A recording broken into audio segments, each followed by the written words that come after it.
was just burning up on the field today.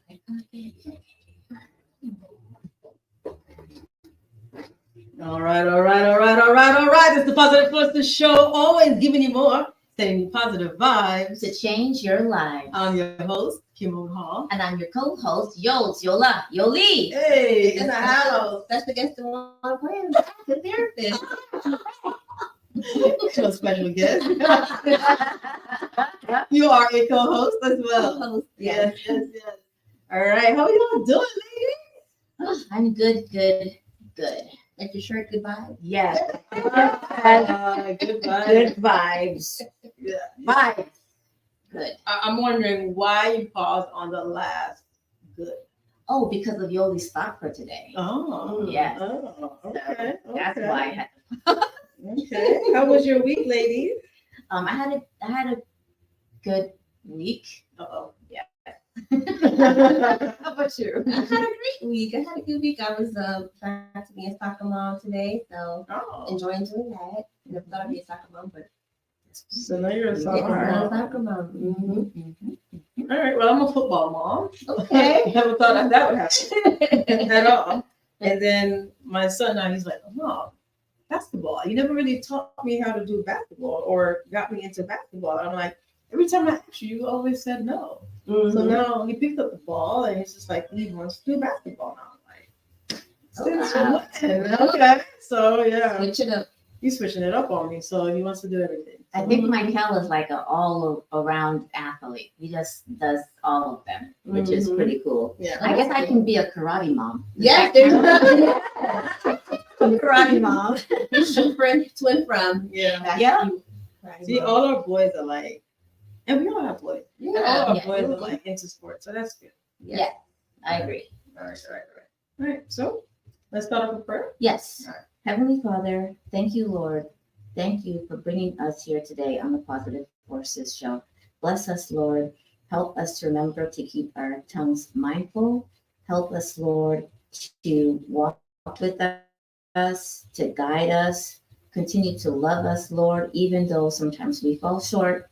We know that you love us anyway. Remind us of this, Lord, and remind us to always, always come to you first, whether it's good or bad, whether it's up or down. Always come to you first with any questions or problems or just in praise and awe of you. I pray this in Jesus' name. Amen. Amen. Yes. All right. Well, welcome, family. You choose radio, Viscosity Blend, Zion Highness Radio, and Reggae Global Radio family. We want to say thank you. Our Facebook friends and family, YouTube listeners, guys, we want to just say, hey, thanks for rocking with us each and every week. And we so appreciate you. Let others know that we're on. We're talking about snowwalling in relationships today. Snowwalling, guys. If you don't know what that is, look it up. It's a call-in show. You can call us today at 404-916-5138. I'm going to post that soon. And we're going to jump into Yoli's thought of the day. Yeah. So my thought for today, I don't know. It's kind of, they might be thought of as opposite, but I think there's just two things that we need to do as we, go through the week. So the first part I want to talk about is being on autopilot, because those are two things that happened to me this week. Is I was on autopilot, and I was also reminded that I have to push through or push forward, right? Mm-hmm. So two short stories. The first story has to do with being on autopilot. So I don't know if everyone knows what that is, but it's when your mind just consciously goes through whatever you're doing, right? And you're not really conscious doing it. And you might have like some lapses in time, short lapses in time where you don't remember how you got to where you got to, right? So I was on autopilot on Friday, worked all day, everything was fine. And then I had this thought that I was going to go into the house first and then come back and get my bag and my laptop and everything and then come into the house. So when I got into the house, I sat on the sofa and I was watching TV, and I think I dozed off for like maybe 2 or 3 seconds. You know, like when you kind of doze off. Yeah. Let me get up and get my bag. Yeah. So I got up, grabbed my keys, went to my truck, and there was no bag. No bag, no wallet, no laptop, no nothing. And I went into instant panic mode. Oh my God. Ran back into the house, didn't notice that my lunchbox was sitting on the kitchen counter. Went to my room and there was my bag. And that's when I realized that I was in autopilot because I did not remember that I had the thought of I want to go into the house first and then get my stuff after. I just blanked out that whole part. So my brain took over and did all that stuff without me consciously knowing. And when I felt in that and recognized that I was in autopilot, I went into panic mode and my pulse increased. I had this fear and anxiety feeling, and it was just stress all over, just stress. And so I had to stop and like sit down and just not say anything because it felt so stressful being in autopilot.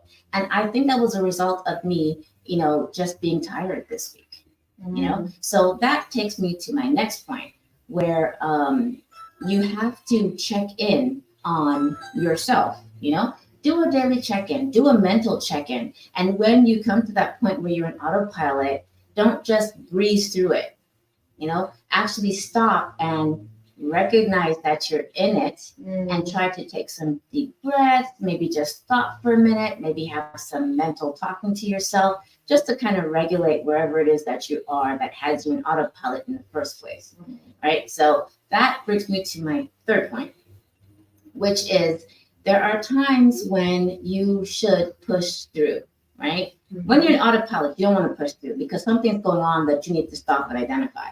But when you say you don't want to get up and work out, right? We all know that not working out, not taking care of our body, and not doing some self-care can be detrimental to us in the long run. Women, yes, because we take on and do so much. So it's important to know that when you have to take care of yourself, whether it's exercise or taking a walk or, doing some task that you have to do, having the ability to push through, but then also recognizing that when your body goes into autopilot, it is your brain signaling to you that you need to stop and take a break, or you need to at least take a look at why you're in autopilot and then go from there. So this week coming up, I want you guys to look at every day, make a note of how you're feeling, make a note of what you're doing, and just try to see where you are in your everyday life, just to pick up on anything that might not be quite right, or things that you need to push through, where you might need that extra motivation to get through your next step. And that's really thought. It's good. Oh, that's scary though. Yeah, that's not the first time I've been in autopilot. I used to work at the airport. I had two jobs, my airport job and my full-time job. And I was also in school. And one day I was so tired that I drove from Lithonia going to my second job at the airport. Past the airport, ended up in College Park because I was on autopilot. Wow. And my brain just took over, or mine took over and said, yeah, I'm just gonna drive. And I drove all the way to College Park. And when I realized I was in College Park and I had missed the exit to the airport, I was like, what in the world? Wow. So, yeah, for us that suffer from that autopilot, it's usually because you are exhausted or because you are always doing something like multitasking. And therefore, you just take on all of these things and you don't realize that sometimes your mind will take over, your brain will take over, or your mind will shut down, or your body might shut down. Yeah. Wow. Okay. Right. Good thing you didn't keep going, just keep and didn't stop. Right. I would have ended up being done with it. Yeah. Dang. College Park. Mm-hmm. You're gonna go in Six Flags in that direction? Alabama, We out there. Yep. All right. That's good. All right. So yeah, I think I need to change my privacy. That's the problem. Oh, okay. Okay. All right, guys. So we're gonna jump into our topic. We're gonna talk about snowballing. Stonewalling. One word again.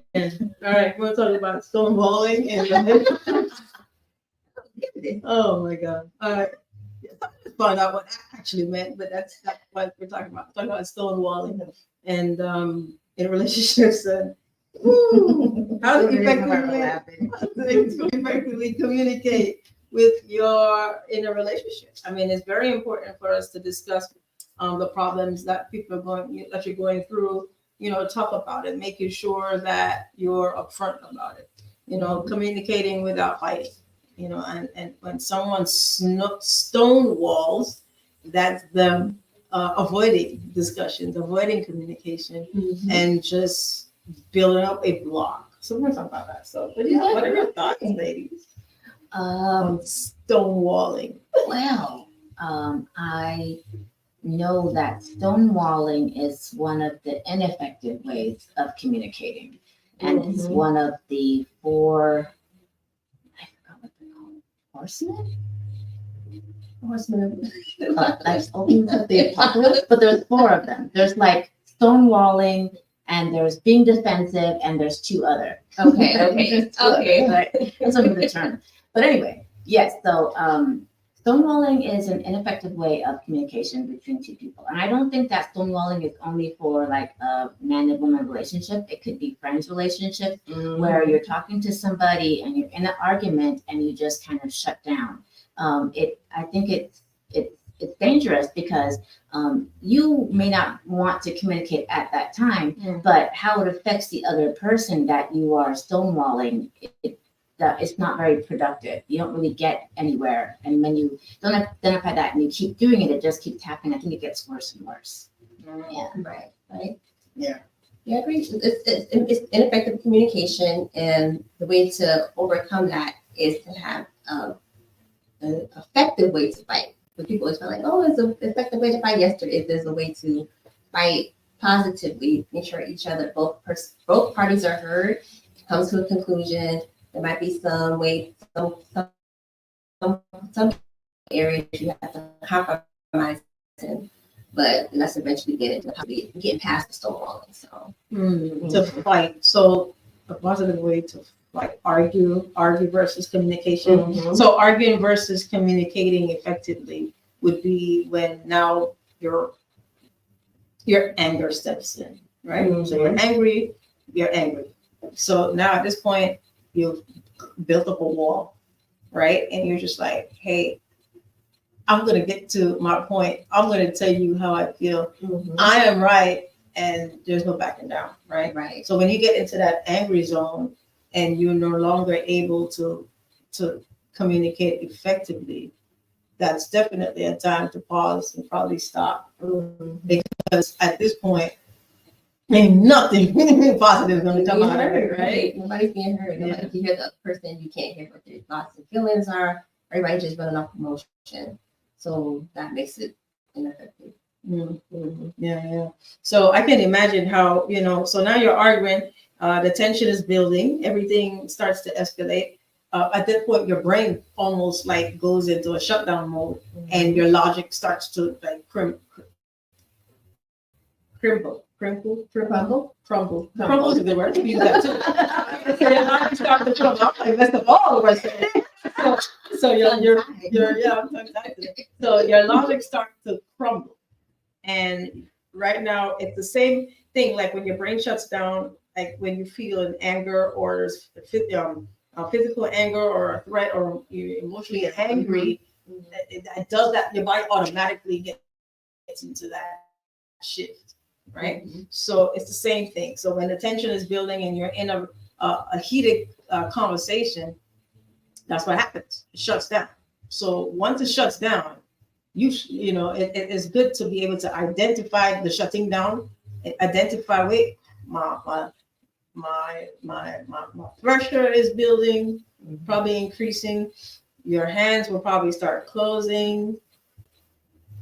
You're probably backing away. Now you're defensive, right? And you just want to start saying anything and everything without thinking about who you're talking to, thinking about, being respectful still.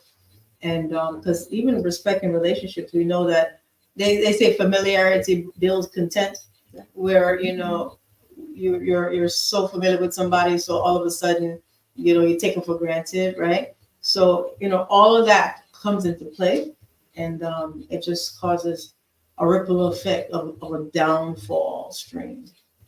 I kind of wonder if you have two people that are communicating and one person needs to step away, is that also stonewalling? Like you're just not ready to communicate at that moment because you might want to think before you actually talk about whatever it is that the problem is. So is that the same as stonewalling? It's stonewalling when you leave and don't come back, or you're punishing the person by not talking to them. The correct way to do that is to say, hey, I need 10, 15 minutes, and then actually come back in 10 or 15 minutes and try to fix the problem. Okay. Because if you leave and don't come back, you're like punishing them and like trying to show, hey, I'm right and you're wrong, and I don't have the respect. Kamal was saying respect up to the partner, saying, hey, I love you enough to come back and listen to you. You're like trying to punish them instead because you're angry, running off emotion. You're in that fight or flight mode, and all logic is out the window. So yeah, so coming back after you say, hey, give me 10, 15 minutes is the proper way to do it. Otherwise, it's stonewalling. So, yeah. Avoidance. Avoidance. A long, never coming back avoidance. Wow. What? Never come back. Oh, wow. Peace out, deuces. All right. So we have some comments. So we have Apostle. yes, Very we have good. our comment from Apostle Grant is hello. So hello. And we need a man on this panel. Call us. Why? Right. Why? We're doing pretty good. Good. Shout out to Claudette, my partner. Hey, Claudette, bro. You. She just says, I'm watching Beautiful Ladies. You're beautiful too. Thank you so much for tuning into the Positive Forces Show. Yes, Veronica Ellis is logging as well. Thank you. All right, so if you have something to say, please call us at 404-916-5138. 404-916-5138. You're listening live to the Positive Forces Show on You Choose Radio, Viscosity Blend, Zion Highness Radio, and Reggae Global Radio. We're in Florida, Maryland, New York, of course, Atlanta. And guys, we just want to say thank you for keeping it locked with us each and every week. All right, we're talking about stonewalling in relationships. So if you got a comment, give us a call. All right, so if someone decides that they're not coming back, we say, that's done. So it's no longer stonewalling anymore, right? Mm-hmm. All right, so community. But what you were saying is like being able to step away, right? So that is an effective way of communicating, right? Mm-hmm. So we have to learn how to communicate. And that's very important when you're establishing a relationship to say, hey, these are the things that I need when I am in a conversation and it's not really going the way that we are both being amicable or we're both, on the same path. I need to be able to step away, right? Mm-hmm. Or I need to be able to clear my head so I don't disrespect you and say things that are I can regret afterwards, right? Mm-hmm. So learning what your needs are and why you need that. So that's the first thing. Learning that each person knowing what their needs are, how they can communicate, mm-hmm. and how would they be able to stay focused and on the topic and be able to resolve it eventually. Yeah. I think a really important part of that is that you respect one another. Yeah. Even if you had to figure out what your style of communication is when you're in an argument. So I'm sure some people will do stonewalling, mm-hmm. and some people will do shouting, mm-hmm. and some people will do criticizing, and some mm-hmm. people will do whatever the fourth one's blaming, and not taking accountability. Mm-hmm. So, but I think all of that really comes from a level of respect that you have for one another and also love for one another. Mm-hmm. I always say this, like if you know like what the fruits of the spirits are, mm-hmm. then and that's all encompassed in love, mm-hmm. then there's things that you just won't do, right? So you wouldn't disrespect the person that you're with, right? Or like lie to the person that you're with, or blame the person that you're with because you love that person. Mm-hmm. Yeah. You wouldn't lie to them, fine. You wouldn't blame them. You could blame them. Oh, buddy. No. Well, or you would be gentle, right? Gentle Right, blaming. in that. There's such a thing. Gentle blaming. You've heard that first here. Like, Yeah, give me care. that was the point. Like, oh, yeah. So yeah, like being gentle is the opposite of being harsh or hard. So I find that stonewalling to me is a very hard, harsh way to communicate with somebody when you are having an argument, because you're basically saying that you don't respect that person, you don't care what they say, and like you said, Duan, you know, you're right, and that person is just wrong, and you don't want to hear anything they want to say at all because you're right. Yeah, I think that's wrong though, obviously, because and then you have you could say you're talking about something and you know you're right. It's kind of different. But when there's always two sides to a story. There's always two ways to break an egg. Is there? Okay, but there's always two ways to do something, right? How to eat a Reese's or anything like that. But you wanna make sure that just because you have one way of doing something doesn't mean it's the only way, guys. Right. And respect, stop, listen, and respect your partner's methods of doing things. Even if your partner doesn't do it the right way in your eyes. Look, step into their shoes, step into their mind if you can, into their whole thoughts, and say, okay, let me see what your perspective is really about. Right. And sometimes when you do that, because we're so gun-ho on our feelings, we've been doing it for years and it has been working. And then all of a sudden you're going to put something new and no, that's not going to work. And we shut people down sometimes like that. And, and it's like, wait a minute, let me hear you.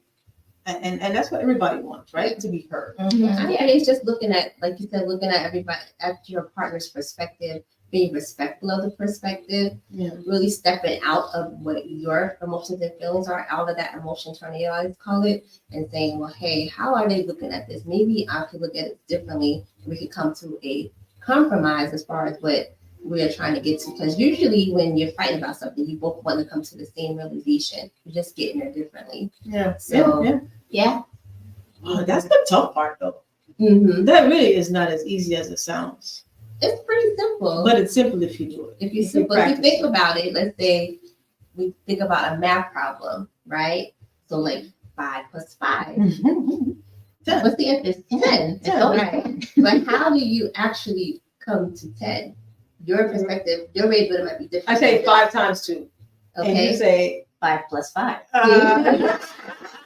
Different perspective, but you get to the same answer. So you look at it like that, you say, well, how are you thinking about this?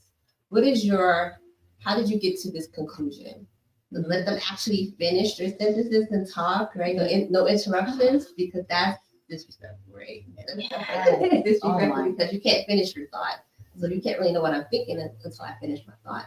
Letting them finish their thought, you sitting down with it, taking it in, and then responding. So, oh my God, you hurry up already. Like, I already know what you gotta say. What's so crazy about that? It's not even if you're in a relationship. It's like some of us, I do this. I'm honest here. I do this. It's just that there's so much stuff going on in my mind, right? That I kind of get it out, and I'm afraid that I'll forget it. So I like sometimes cut people off, and I cannot stand that I do it. But yeah, in a relationship, even more, that doesn't work, especially in the argument setting. It doesn't work. But then I realized that we actually do that in everyday life also. So maybe a good way is to learn how to not do that, so that when you're in a relationship, if you are in a relationship, that you can bring that to that, where you can actually listen and not interrupt. Because you're right, it is very disrespectful. And sometimes you're like, oh my God, so write it down, get a little pen, get a little pen or paper, and write down your thought, put in your notes in your phone or something, right? And but that's the problem of not communicating effectively. That's a sign that you're not a great communicator, because we are so quick to say, hey, that's my next thought, and this is what I have to say. And then if you actually listen to the person, it might change the trajectory of your thought because something else was interjected. But now you're just so gun-ho on what you have to say, you never heard this. And you're like, wait a minute, like we've turned the corner a little bit, but you didn't hear it because you're just so ready to talk and say what you have to say. So that's a problem. Mhm. Yeah, it is. All right. So that's not, but it's true, right? Yeah, absolutely. Yeah. Everybody wants to be heard. Everybody wants to listen. Mhm. We already heard that before. Right? Yes. Yeah. So the next step would be to let the storm pass. Let it pass. Stop. and after you say, you know what, let me take that break, Mm-hmm. and you say come back to it, you let that storm pass because you're so upset. You're so high intensely agitated. When that storm passes, sometimes when we go back, we're like, wait a minute, what was this argument about again? Mm-hmm. Like, I don't even remember where we were arguing, right? And sometimes, right, that happens. Like that happened to me before several times. Like, I don't remember where we were arguing. But then it was you that caused this argument anyway, right? So you get into that. But Oh, you made the blame it again. blame. That's a blame. Oh, you know what? Yeah. I've argued with my ex before. Like, why are we really arguing? Like, this doesn't even make sense. Mm-hmm. I don't even know the cause of this, right? Yeah, I think you get so far down the rabbit hole in arguments because it's so emotional that you sometimes forget what you were mad about in the first Mhm. place. So at that point, do you just like kiss and make up, or you just like stay mad just because you can? Come to a conclusion because if not, it's just going to be the elephant in the room. Grow It's up. going to be a big elephant every time you don't say something. It's going to get bigger and bigger Yeah. until the elephant can't be in the room no more, and you can't either. You guys can't either. Man, let the storm pass. Oh my God, let the storm pass, guys, and be able to talk about it again. The worst time to try to fix something is the now. Mm-hmm. Even though we're like, let's just fix it now. We can't go to bed mad at each other, right? But sometimes you do need to probably sleep on it, and then now you go to bed and don't touch me. You put a barrier in between you, right? But being able to revisit it when you're more logically ready to do that, that's the best time. That's the best time. It is. Because in the heat of the moment, we just say things, guys. Especially ladies. Us ladies, we do. I think we do. I can talk for all ladies, I think, in the heat of the moment. And we're just like, tempted to fix things right away sometimes.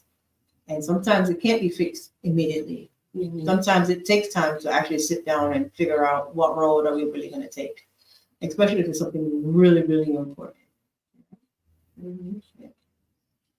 Because if you're both upset, Right.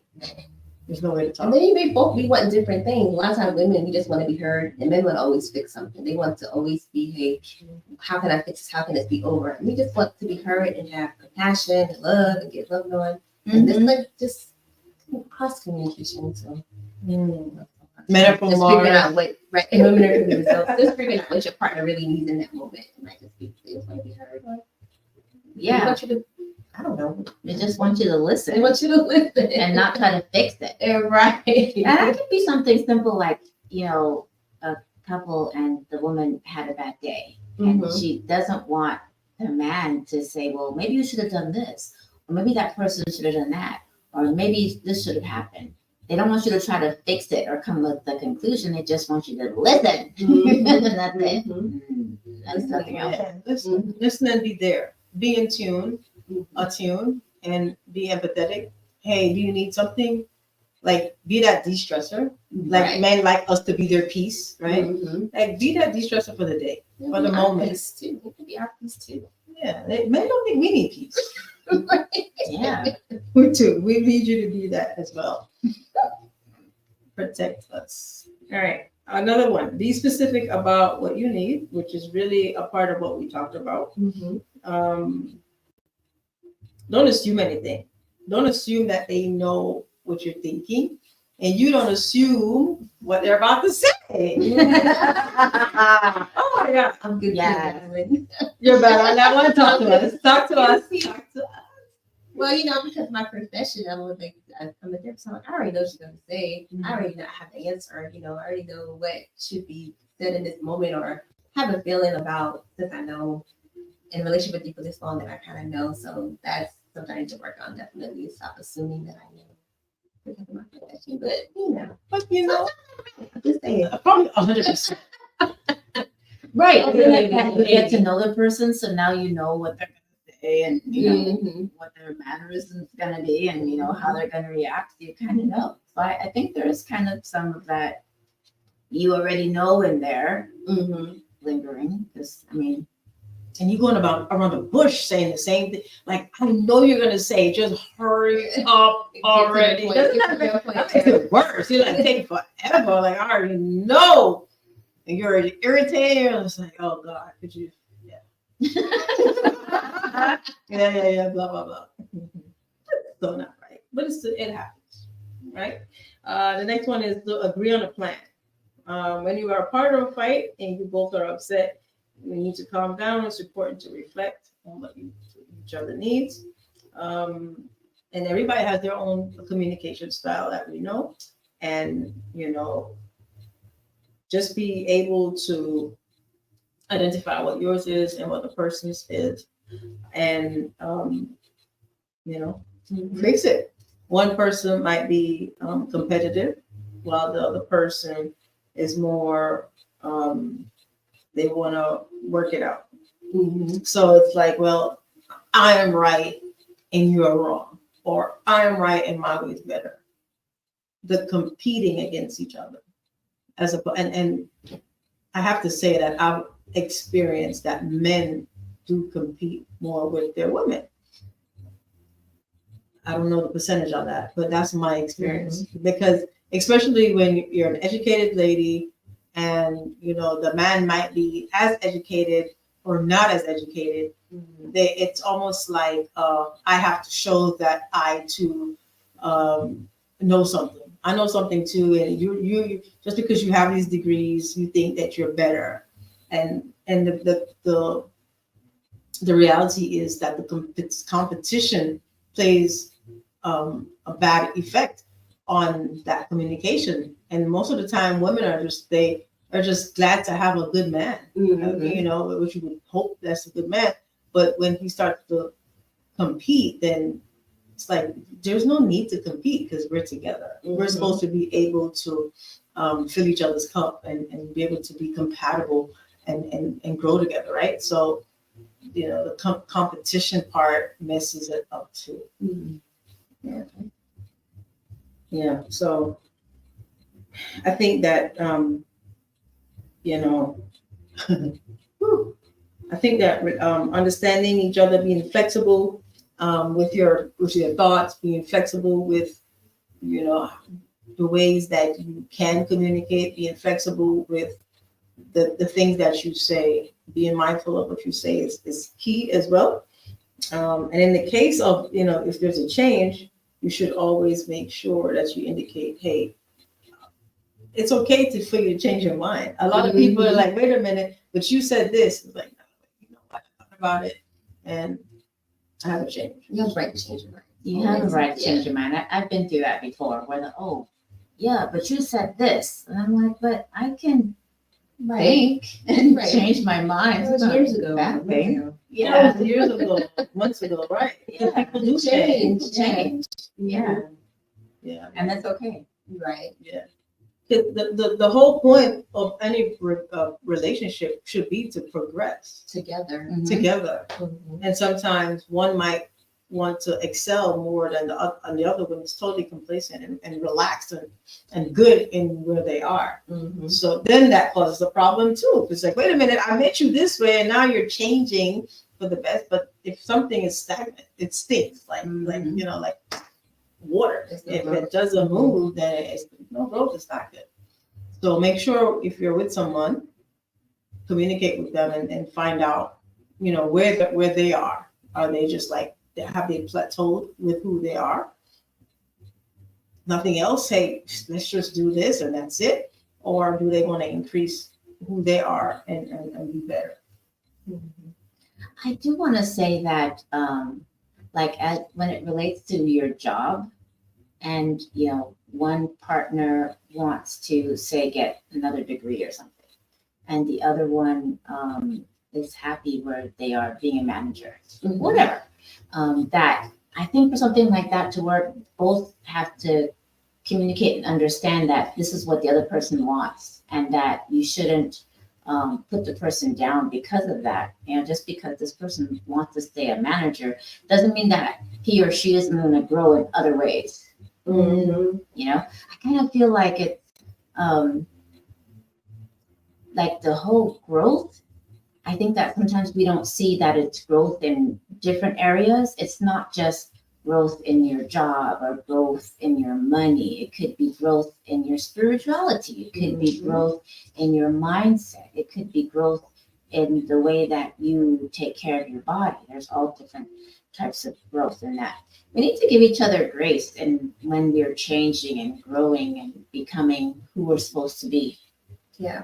And encourage it. Don't shrink away from it or get upset or get nervous because the person is changing. Doesn't mean that they're trying to separate from you. They're just trying to, like you said, grow and become a better version of themselves. So sometimes people in relationships, when they see the other person starting to excel, they might start to, lash out at them or get angry or upset or jealous. I think Kamal was talking about that a little bit earlier about jealousy. And then sometimes the only way they can win in a relationship is in an argument.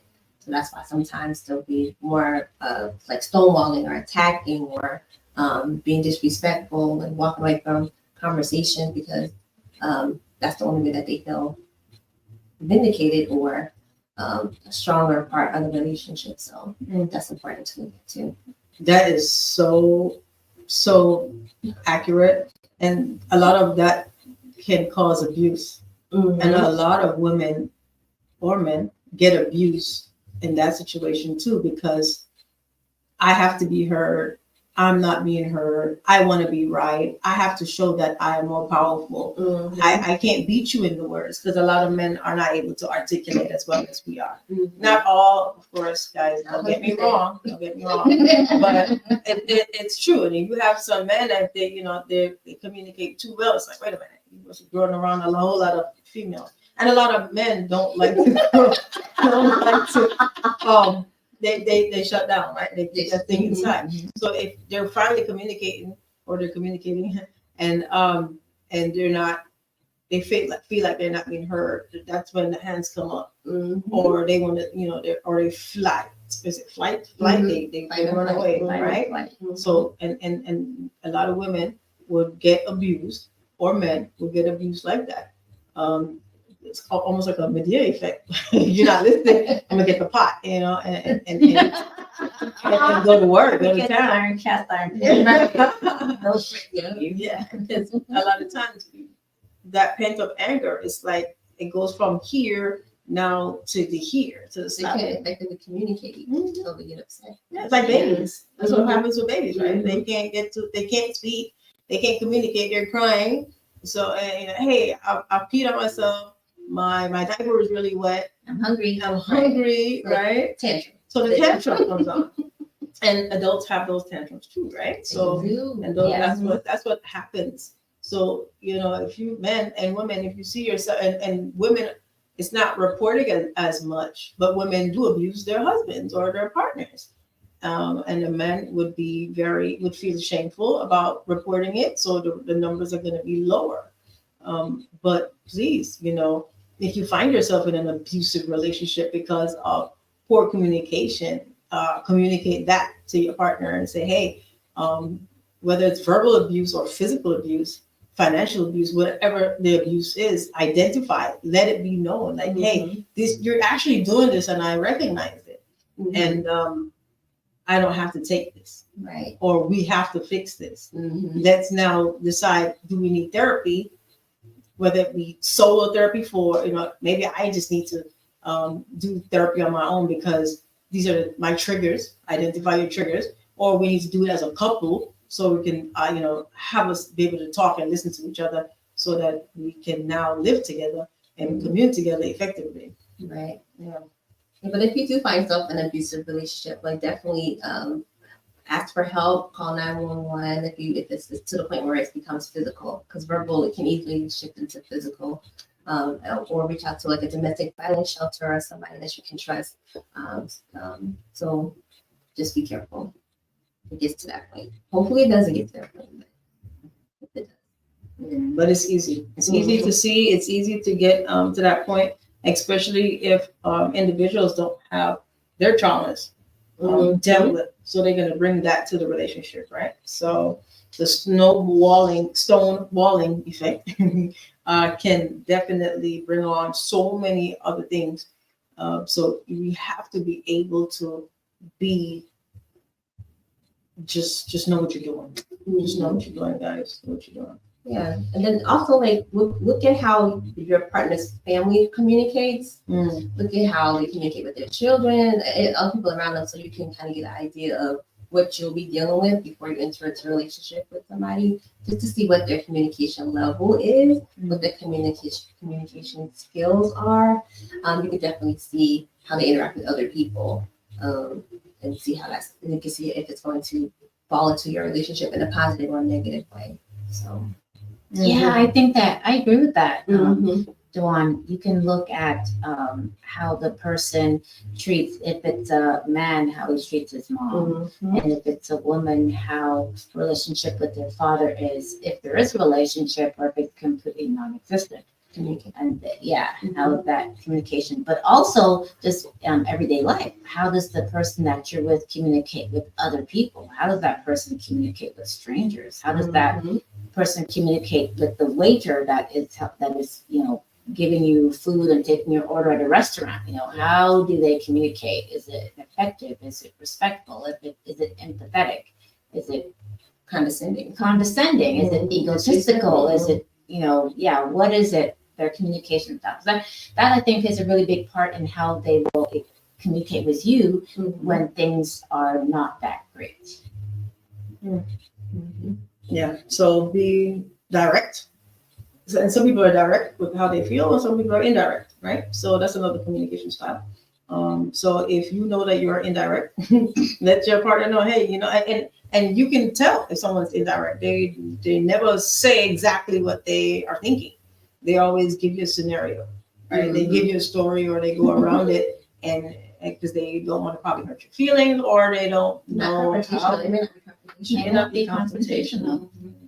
They may not like conflict at all, and so they just might avoid it, and so kind of indirectly tell you how they're feeling. Which can cause a problem, right? Because eventually that will cause a combustion. Because you're just like, hey, and then when you do that, and then the person says something, you probably just go along with it. And you always go along with something. Eventually, you're gonna say, "But I never," or "you never," or "you always," and it's like, wait a minute now, where's that coming from? Because it has been pent up inside of you for the entire time. Always agreeing, never doing what you really want to do, right? Never really saying how you really feel, and eventually, it's gonna come out probably in the wrong way, right? So. Try to be vocal, a little bit more direct. Practice it. Practice being direct. And if you're too direct or too blunt, let that be. Let it, try to curb it. But I'd rather somebody be more blunt than indirect. What do you think? I prefer directness, but I think there's a way to be direct. I think you can be direct and, like you say, just be too blunt and too harsh and too hard. And, if you're a direct person and you're communicating with somebody that's also direct and blunt, maybe that works perfectly. Yeah. But if it's with somebody that needs a little bit extra care, or somebody that you have to have some patience with your directness, then know that, because I think directness can come off hard too. But I prefer directness. Even though I am conscious of other people's feelings, I'm not the most direct person. I don't think I am. Am I? I don't know. I do prefer direct. Sometimes I don't like beating around the bush. I really don't. Right. it's exhausting to me sometimes. Sometimes it's okay, but other times, sometimes I can't. The older you get. And that might be what it is. Yeah. Like, Oh, I you know get what? it. I don't Yeah. just this is A, this is C. Let's just jump over B.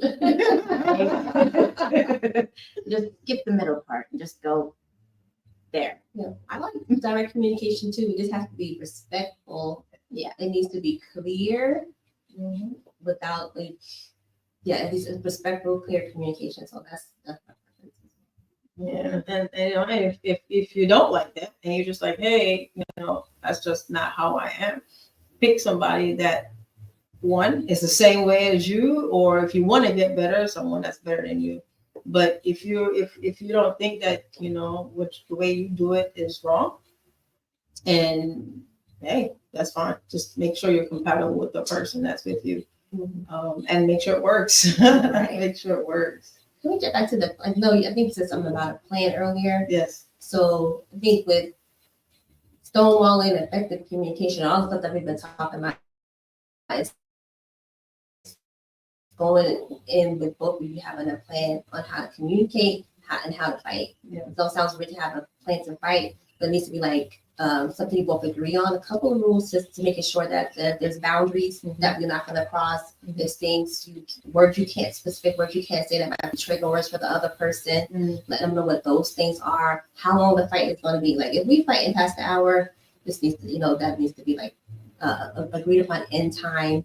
And if the person needs to leave or come back, that they're allowed to have that as well. So it's just putting together a fight plan, basically. Wow. A fight plan. So you can have the communication can be respectful, like all the stuff we've been really talking about, like what you want in the end. So. A fight plan. That's why she's a therapist, guys. That's why she's a therapist and why she's on our show. These wonderful things that we don't think about. But I like that. A fight plan. Like I like the part about if it's going to be more than an hour, then it's a no. Right? In our fight plan, it's an hour and it's not going to go over an hour. So, having like steps, I guess, to go through in that hour, whether that is, I don't know, make it up. You tell me if it's right or wrong, whatever. But in the hour, it's like, you get to speak for the first 15 minutes, your point, and I get to say my point for the next 15 minutes. And then we write down for the next 15 minutes what it is that we're not agreeing on. And in the last 15 minutes, we come up with a compromise, a little bending where it works. I love it. I've heard couples Absolutely love say that. I've heard couples say that they do that, which is good and it works. But it's hard because they say something and you really want to say, you have to like stop and not say anything and be conscious, conscientious. Okay, it's not your turn. All right, so I have to wait. That's when love and respect comes in. Like if you love this person and respect them, you stick to the guidelines that you both set up and agree upon. So I think it helps. How long does it take when a couple's come up with a fight plan for it to work? I think it takes a bunch of time. It takes a bunch of time before it works. Yeah. It's not like it's been 14 minutes and 53. No, I still have 7 minutes. Right? Yeah, you have to. It's going to change with you, with the amount of stuff you guys talk about, and it changes with the couple as their relationship changes. So it's going to be an edible document. So with me, while you're talking within that 15 minutes, I'll be like, you win. Forget it. It's done. It's over. No, you have to be. You feel like you feel like her fight plan will be 15 minutes. You know what? Get it done. Yeah, you're right. I got it. Yeah, this is what I think about what you just said. But yeah, that's a long time to sit down and wait and be like, just hearing everything. It's a long time. You just be like, all right, cool. You win. We good. You win. Just make sure, ladies, if you don't, or men, if you don't want to deal with the timing, just make the other person go first and then just agree. Oh no, that's You win. The therapist said no. Oh, yeah. The therapist said no. All right. So I think that. Okay. All right. I'm gonna remember that fight plan. 'Cause Having a fight. But lately, I've been saying that it's gonna happen. You're gonna fight. That's just life. Yeah, you have disagreements. Why not have a fight plan? Oh yes, Yeah. yes. I'm gonna write that down. Yeah. Can we? So what I was thinking while you were talking about the fight plan, and we have this 1 hour. Is it 1 hour of total focus, or can we take a break?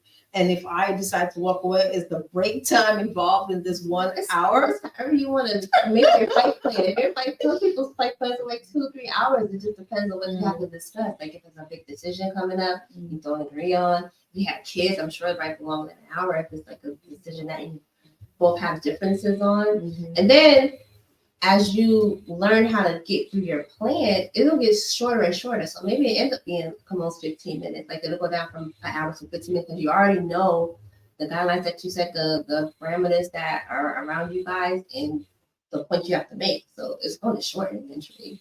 What are some of the guidelines that you can set? Let's be a little, you said like an hour total. If needed, then you talk about more. And you can go ground rules. You definitely start off with some ground rules, like things that you can and cannot do. Like if I was to, like, for me, a trigger for me is like when the person's not looking at me, when the person, I can tell that they're not actively listening, when they're kind of like rolling their eyes or and right now not really looking. So those will be some things I'll put in there for myself. Like I need you to like be respectfully listening and present, and like I know that because if not, then I'm probably gonna shut down, and we don't want that. And then I'm gonna need a break in there. I'm gonna need like a 15-minute break to like eat or go get something to drink, maybe. Yeah. So that's what I would do. Having a mindful moment. How about if you do it in like a restaurant? Is that a good idea to have a conversation like that, or in the park, or definitely at home around the table, or watching a movie, kind of having popcorn, like what's best for the individual, right? Somebody they got like a couple months in on the fight plan, they know what they're doing, right? But Man, if I had to make a fight plan, I think I would give an hour. Okay. And an then hour. yeah, I like this hour. I think it's fantastic. And then like the first part could be, one of us talking. And then maybe put a break in there because I like the break idea. Yeah, and then come back to it because we do have an hour. It's like an hour of therapy. You can have breaks in there. Yeah. And then at the ending there has to be kiss and making out, or else it's just not. And also I think my fight plan would specify or stipulate that at the end of the hour we can't not still be fighting about the same thing. Yeah. So the ending has to be resolution. Period. Yeah. Compromise and resolution because it's gonna be something that they just have to have, or you have to have in there, but you gotta like take steps towards each other. Let's say that when it's a fight, you gotta take steps towards each other, not away. So Okay. All right. Well, final thoughts. What? Already? Okay. Yes. As you guys know, this is the part that I just don't